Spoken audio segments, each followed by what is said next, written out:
เปิดอะไรวะสาวโสดงานประจำหมู่บ้านยางมาดูตรงหลังวันนี้เป็นซื้อว่าได้แต่ทุกคนคิดว่าไผนี่นะทักทายสบายดี FC ของสารน้อยเบิร์ดสุขุสุคนบอกว่าสิอยู่ภายในหรืออยู่ต่างประเทศ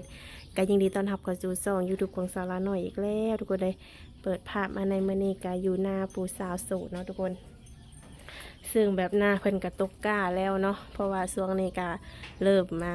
หวานกล้าหอดยามหายยามนาแล้วทุกคนได้มื้อนี้ก็ถือว่าครึมๆเนาะตอนนี้ก็มาฮอดจอดถึงแล้วทุกคนเลยก็สิเข้าไปอบไปร่มน้ำผู้สาวเนาะทุกคนเนาะ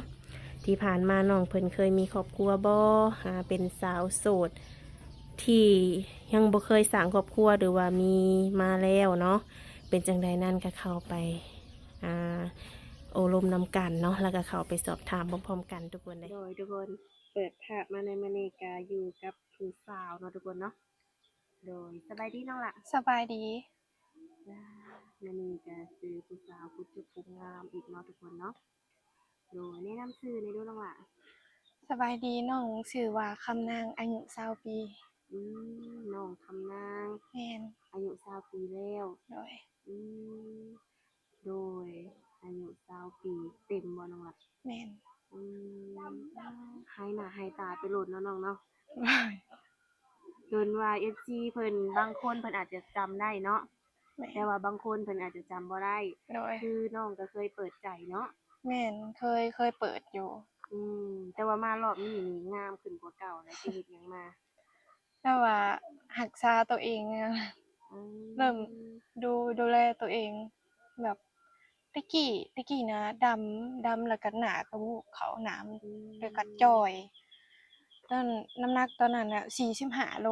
จ้อยแรงอีหลีจนแบบเหลือแต่กระดูกหั้นนะจ้อยแรงเขาว่าจนบ่เป็นตาเอาว่ะเขาจนท่วงว่าคือคนเผาถ่านนี่ว่ะคือแบบคือคนเผาถ่านนี่แหละว่าคนดำๆเนาะแล้วคุณตาก็ดำแล้วหน้ามันแบบมันบูบเขาเนี่ยบ่เป็นสีคนเลยแล้วก็ดำอันนี้นะผิวตอนนั้นน่ะเบิ่งแบบบ่เซาะบ่ใสเนาะแม่นบ่ซอกบ่ใสบ่มีความสุขตอนนั้นแต่ว่าตอนนี้เนี่ยมีออราแม่นเป็นจังได๋น้ำหนักเท่าไรปัจจุบันนี้ตอนนั้นก็สี่45และมาตอนนี้น่ะ51เอ51โดยกำลังดีน้องล่ะโดยงามส่ำนี้น่ะเนาะโดมียน้ำมีนวลติดจริงอยู่เฮือนไว้แล้วอะว่าน้ำหนัก51อืมโดยแต่ว่าคิดว่าสิเพิ่มอีกอยู่บ่น้ำหนักนี่เพราะว่าเพิ่มประมาณ52นี่แหละก็พอดีแล้วอืม52 53ประมาณนี้แบบพอดีพอตุ้ยพองามหั้นนะแม่นคือส่ำนี้ก็หุ่นเป็นตาแพงแล้วล่ะส่ำนี้โดคือยแบบว่าบ่จ้อยเกินไปเนาะแล้วก็บ่ตุ้ยผู้ดีงามผู้โดยดีผู้บ่าวเป็นตาแพงแนวนี้โดยแล้วจักสิมีผู้ใดมาแพงเด้บ่มีผู้ใดมาแพงเลยโสดบ่โดยโสดแบบคือน้องเคยเปิดใจแบบคนก่อนๆเด้ซั้นน้องล่ะบ่ได้มีบ่ก็แบบว่ามีก็มีอยู่อันคนไทยนี่นะว่าคนไทยนี่แหละคือแบบมีเขามาลมอยู่เนาะแม่นแต่ยังบ่ได้แบบว่าจริงจังถ้าเขาบ่จริงจังนำหั้นนะเขาบ่จริงใจนะมันเป็นแนวใดน้องล่ะแบบความรักเนี่ยมันแบบมันไปกันบ่รอดอืถ้าแบบมถ้าคนน่ะถ้าบางคนเขาก็แบบว่าเขาสิว่าติน้องจั่งซั้นจั่งซี้บางทีก็บ่แบบบ่งามซั้นซี้จ้อยโพดดำโพดเป็นหยังคุณตาคือดำบ่ได้นอนบ่โอ้นี่นะคือบางคนเพิ่นก็เว้าแนวนี้เนาะแม่นเพิ่นอาจจะเบิ่งจากคลิปเนาะน้องหลานเนาะเพแม่นราะว่าคนก่อนนั้นน้องก็ผอมเนาะแม่นพ่อแม่อันนี้จนบ่เป็นสีคนเลยโดยแต่มาปัจจุบันนี้ดูแลตัวเอง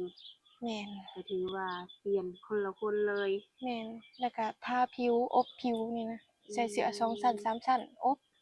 อาช่วงร้อนๆนี่นะอบแล้วก็เลยขาวบัดนี้อืมโดยสมกับดูแลตัวเองอะดีเนาะโดยแล้วก็พยายามบ่ให้ตัวเองนอนดึกเดี๋ก็เลยว่ายวน้องนอนจักโมงจ้ะ8:00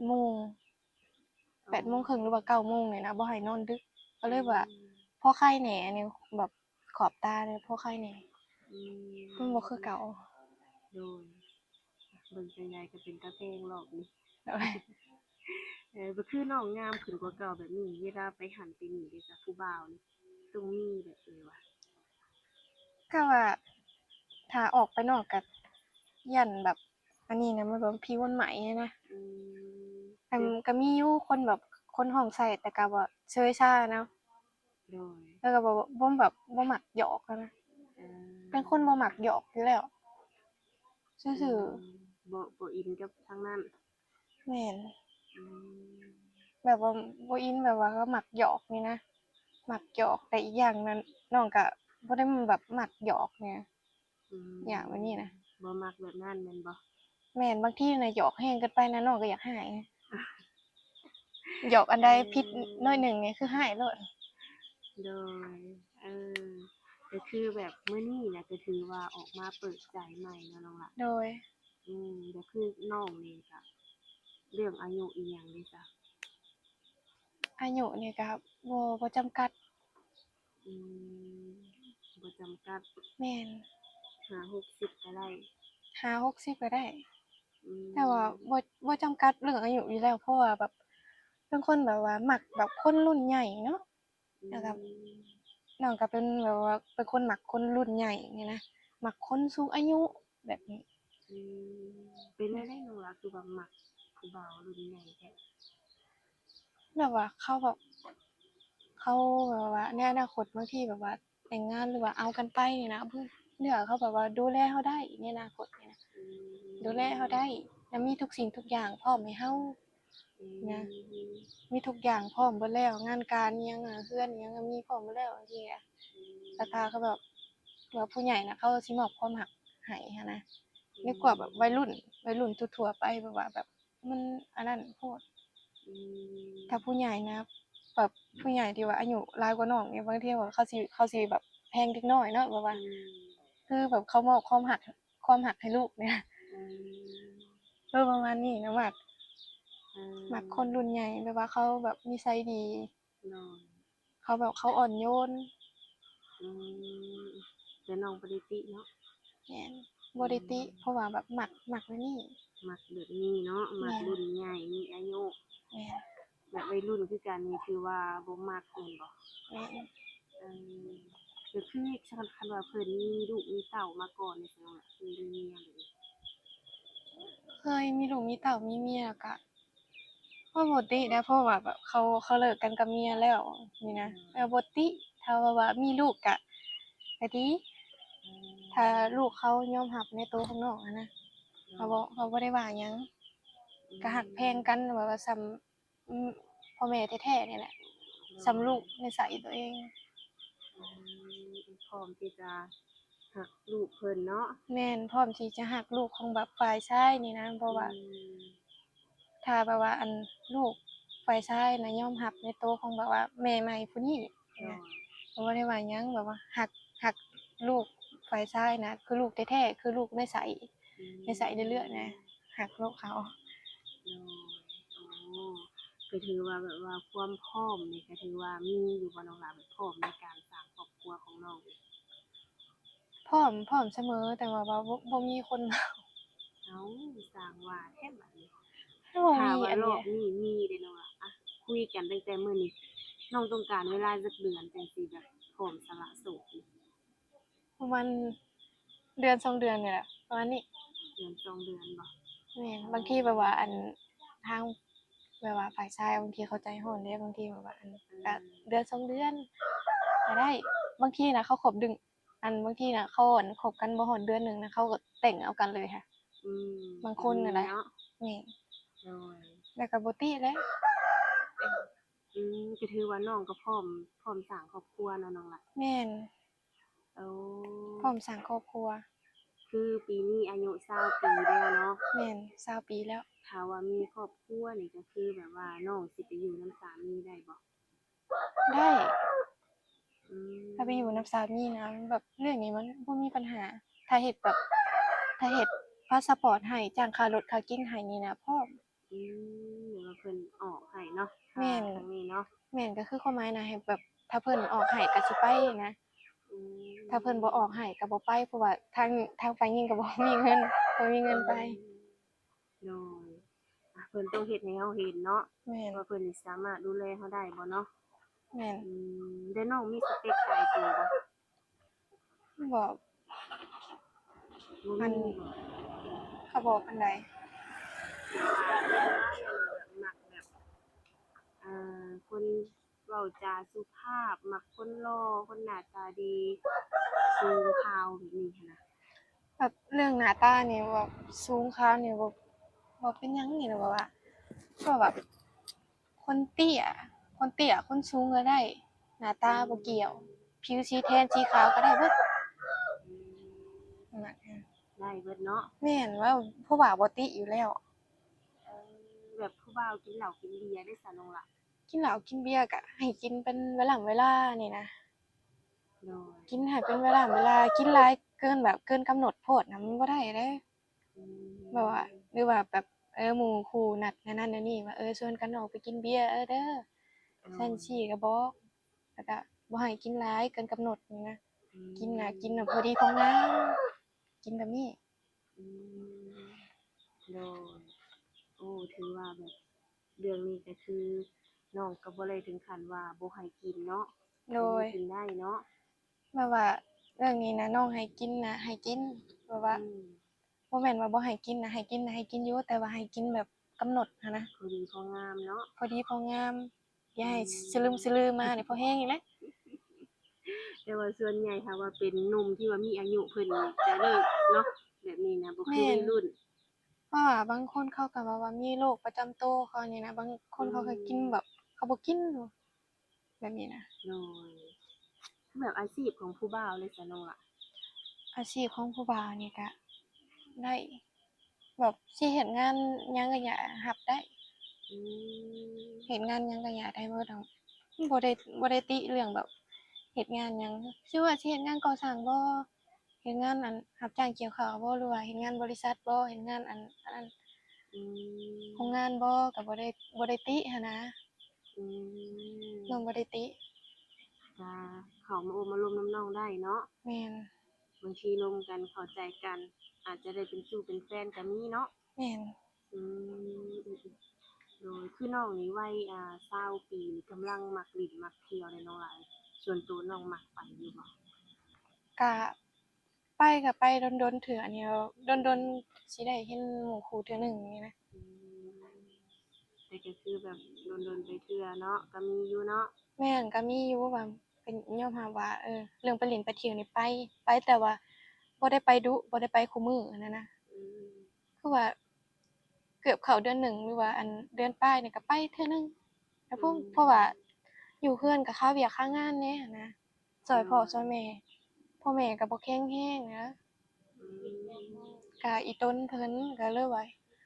เพราะว่าน้องก็เป็นผู้ที่สองเนาะแบบเป็นลูกสาวผู้ที่สองผู้ใหญ่หั้นนะ อืม ก็เลยว่าผู้อยู่เรือนอยู่เรือนช่วยพ่อช่วยแม่นี่แหละเฮ็ดเวียกช่วยเพิ่นล้างถ้วยล้างชามบ่นึ่งข้าวบ่ปัดเรือนปัดชานซักเครื่องบ่นี่นะเฮ็ดช่วยเพิ่นเกลือหมูเกลือเป็ดนี่นะ อ๋อคือน้องเฮ็ดได้เนาะ แม่น โอ้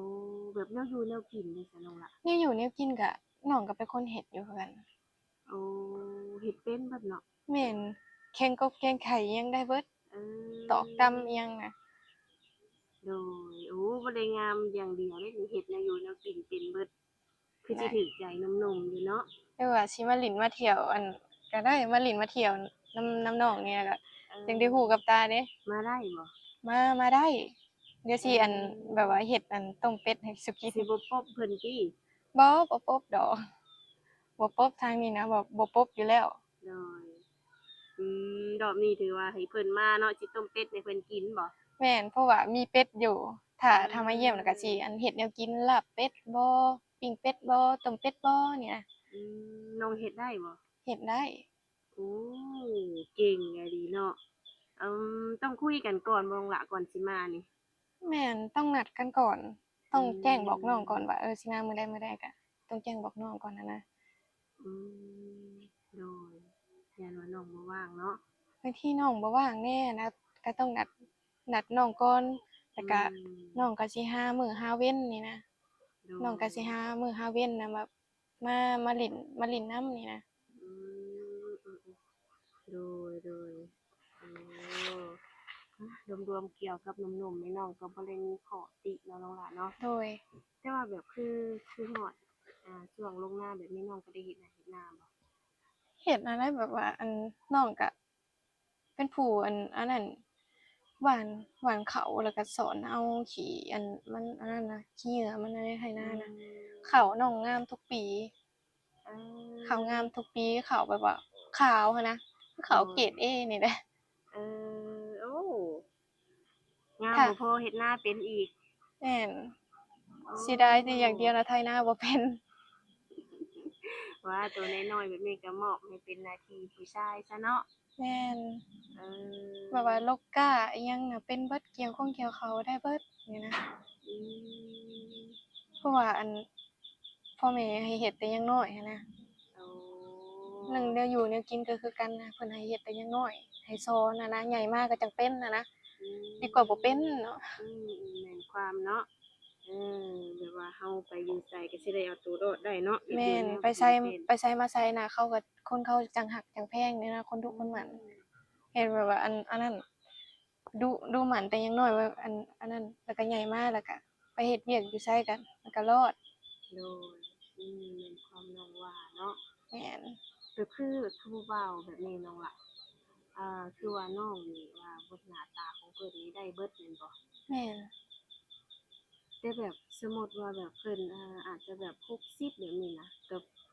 คน60ปีอาจจะบ่หล่อคือวัยรุ่นเนาะ โด น้อย งสิรับเพิ่นได้แท้บ่